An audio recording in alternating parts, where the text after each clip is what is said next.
স্কুলে পড়ে MA pass ছেলে প্রেম করছে, 6 মাস পরে মেয়েটা ফোন সুইচ অফ করে দিয়েছে। ই হুজুরের কাছে হাজির, ঘুমোচ্ছে কি দারুণ ভালোবাসতাম, সুইচ অফ করে দিয়েছে। হুজুর মোবাইলের সুইচটা একটু খুলে দেন, তাবিজ মেরে। শালা তাবিজ মেরে মোবাইলের সুইচ খোলা হয়?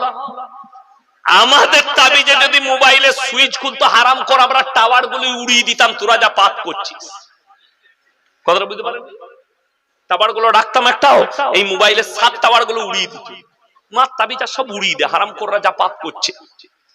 বড় কষ্ট লাগে। হুজুর বলছে মামা চিন্তা নেই, 5001 টাকা দেবে, 1 সপ্তাহের মধ্যে সুইচ খুলে যাবে। ই দেখলে শালা 1 সপ্তাহে যদি 5001 টাকায় সুইচ খুলে, তাহলে মনে হয় মালটাকে এনেও দিতে পারবে। বললে হুজুর এমন কি তাবিজ নেই মেয়েটা আমার কাছে চলে আসবে? হুজুর বললে ওটাও আছে। বললে কেমন করে?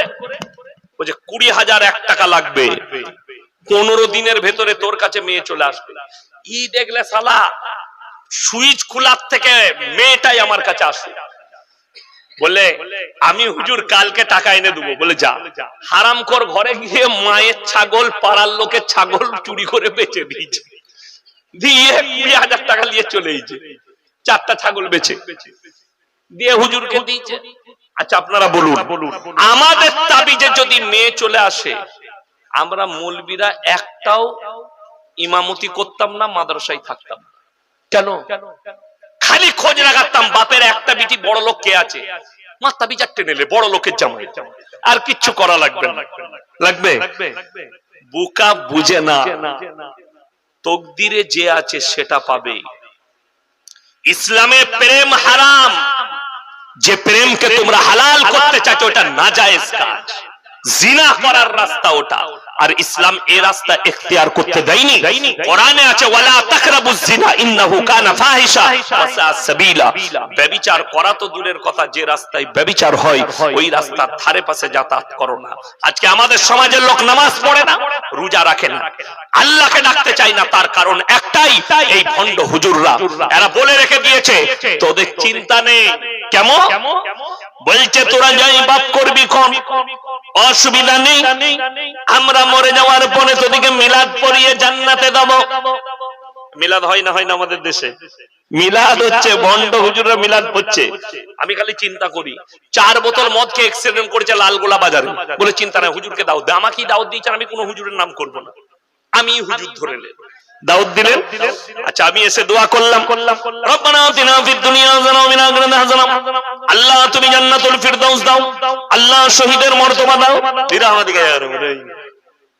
দিয়ে দেশি মুরগি, পোলাও আর ডিম সিদ্ধ খেতে বসেছি। বললাম বাপ কি করে মরলো তোমার বেটা? হুজুর ছেলে খুব বদমাশ ছিল, 4 বোতল মদ খেয়ে, তোবা তোবা, কাকে জান্নাতে দিলিবে?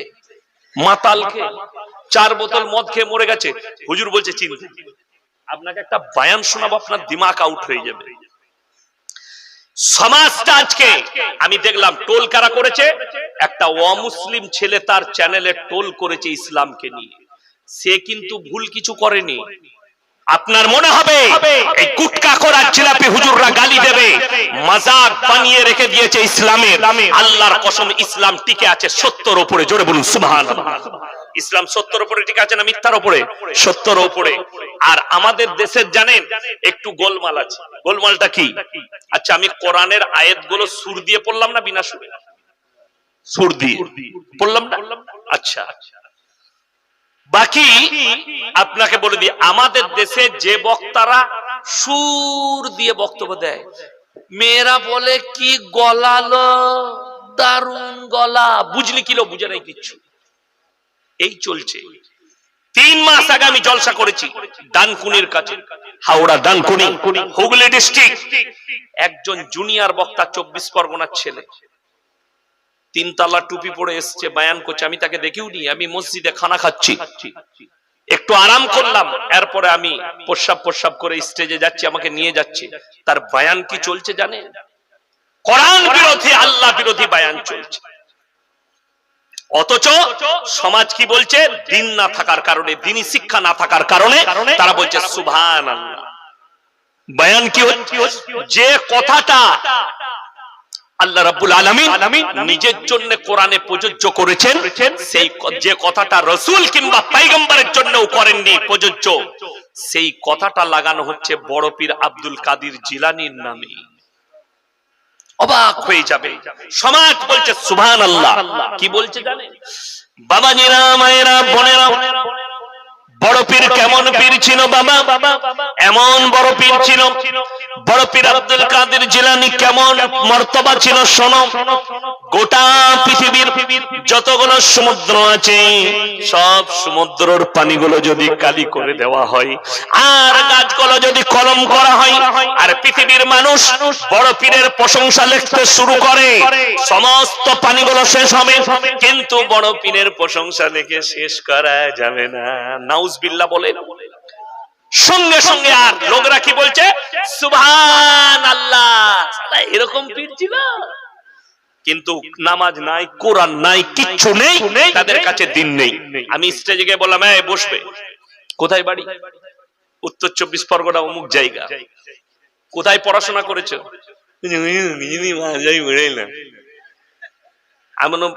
বায়ানটা কোথা থেকে করলে? বলে মোবাইলে শুনে। মানে তুই মোবাইলের পাস করা মৌলবি, তুই বস, তোর 20টা আগে মারি। সে বসলো। আমি বললাম, তুমি বেঁচে গেছো যে আজকে কোনো ইউটিউবার নাই, তাহলে তুমি বুঝতে আর গোটা পশ্চিম বাংলার লোক বুঝতে। তো তাদের মধ্যে একটা দুটো লোক বললে যে আপনি অপমান করছেন। আমি অপমান নয়, কোরআন শোনো, কোরআন থেকে দলিল দেবো আমি। কোরআন সূরা কাহাফ। কোন সূরা বললাম? সূরা কাহাফ, একবারই শেষ আয়াতের আগের আয়াত। কুল লাউ কানাল বাহরু মিদাদাল লিকালিমাতি রাব্বি লানাফিদাল বাহরু ক্বাবলা আন তানফাদা কালিমাতু রাব্বি ওয়ালাউ জিনা বিমিসলিহি মাদাদা।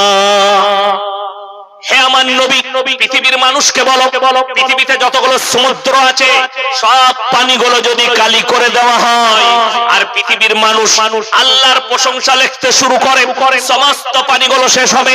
আবার আমি অতটাই দেবো, সেটাও শেষ হবে, কিন্তু ওই আল্লাহর প্রশংসা লিখে শেষ করা যাবে না। জোরে বলুন সুবহানাল্লাহ। আল্লাহ তাআলা এখানে কোন নবী পয়গম্বরের জন্য এরকম ওয়ার্ড ব্যবহার করেননি পুরো কোরআনে, কোন রাসূলের জন্য করেননি, শুধুমাত্র এটা নিজের জন্য নিজের প্রশংসা করে প্রযোজ্য করেছেন। অথচ এই হারামখোর আজকের দিনে যদি বড় পীর আব্দুল কাদের জিলানী জীবিত থাকতেন, এদিকে কি ফতোয়া দিতেন? কাফের। শুধু তাই নয়, এইটাই নয়, এখানেও শেষ নয়, আরো একটা ঘটনা বলল। কি? আমার বাবাজিরা, বড় পীর দস্তরখানে খানা খেতে বসেছেন, দেশি মুরগি দিয়ে ভাত খাচ্ছেন, খেতে খেতে হাড্ডিগুলো একদিকে রাখছেন। একজন মুরিদ বললে, বাবা আপনি হাড্ডিগুলো একদিকে জড়ো কেন করছেন? তিনি বললেন, হে আমার মুরিদ শোনো, আমি যে হাড্ডিগুলো জড়ো করছি, যে মুরগিটা খাচ্ছি, আমি আব্দুল কাদের জিলানী ওই মুরগিটাকে আবার জীবিত করার ক্ষমতা রাখি। নাউজুবিল্লাহ বলে। কত বড় অপদার্থ কথা! এই ঘটনা আমি বলে যাচ্ছি, আব্দুল কাদের জিলানী নয়, আব্দুল কাদের জিলানী বলেননি, এই কুটকাখোররা বানিয়েছে। আমার কাছে মোবাইলে একটা রেকর্ডিং আছে। কোথাকার? উত্তর প্রদেশের এক বক্তা। আপনি অবাক হবেন, তার বয়ান শুনলে আপনার দিমাগটা আউট হয়ে যাবে। সে কি মানুষকে বার্তা দিচ্ছে বলে দিই, মানুষের বার্তা শুনলে অবাক হয়ে যাবেন। একটু শুনেন। गौसे आजम बगदाद के मदरसे में बैठे हुए हैं, तलबा को पढ़ा रहे हैं। अचानक अपना हाथ चादर में डाला, कुछ देर बाद निकाला, हाथ पानी से तर है। तलबा ने पूछा, हुजूर ये क्या मामला? अभी तो हाथ सूखा था, चादर में डालकर गीला कैसे हुआ? फरमाया, 1 माह कबल यमन से कुछ लोग बैत के लिए आए थे, मैंने दाखिले सिलसिला किया। आज वो लोग समंदर में सफर कर रहे हैं, जहाज में अचानक तूफानी आ गई, तूफान आ गया, मौजें बेलगाम हो गई और जहाज डूबने लगा। तो एक शख्स ने निदा की, या शेख अब्दुल कादिर जिलानी शय्यल्लाह, खुदा की कसम मैं यहाँ बैठे बैठे वहाँ उनकी मदद के लिए। সঙ্গে সঙ্গে কাফের হয়ে গেছে, ঈমান চলে গেছে। এই ভাষাটা বলার কারণে এটা হচ্ছে একটা জিলাপি হুজুর উত্তর প্রদেশের বড় পীর আব্দুল কাদের জিলাनी तकरीर कर रहे हैं, अपने तलबा के सामने तकरीर कर रहे हैं, और शाम से कश्ती में नाव में कुछ लोग बायत के लिए आ रहे हैं, तो अचानक तूफान आया दरिया में और वो नाव डूबने लगा। तो बड़ा पीर अब्दुल कादिर जिलानी के नाम लिया, या गौसे आजम, जोड़े बोलो नाउज़बिल्लाह। এটা বলাই যাবে না। আর সঙ্গে সঙ্গে বললে কি फौरन गौसे पाक वहीं से हाथ बढ़ाया और नाव को सीधा कर दिया। जोड़े बोलो नाउज़बिल्लाह। এই ধরনের, অথচ এটা টোল করেছে একটা অমুসলিম ছেলে।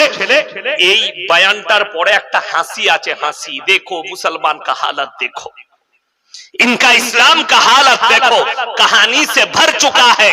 लेकिन अल्लाह की कसम, ये इस्लाम कहानी नहीं है, ये कुरान सच है, ये कुरान हक है, ये अल्लाह के रसूल हक है, अल्लाह के रसूल के हदीस हक है। लेकिन हक बोलने वाला कम है। तुम जिसे मौलवी समझ रहे हो, ये मौलवी नहीं है, ये बिकने वाला मौलवी है। যারা দ্বীনকে শেষ করে দিয়েছে, ইসলামকে মজাক বানিয়ে রেখে দিয়েছে। অথচ আজকে যদি এই আব্দুল কাদের জিলানী রহমাতুল্লাহ আলাইহি জীবিত থাকতেন, এদিকে কাফের ফতোয়া দিত।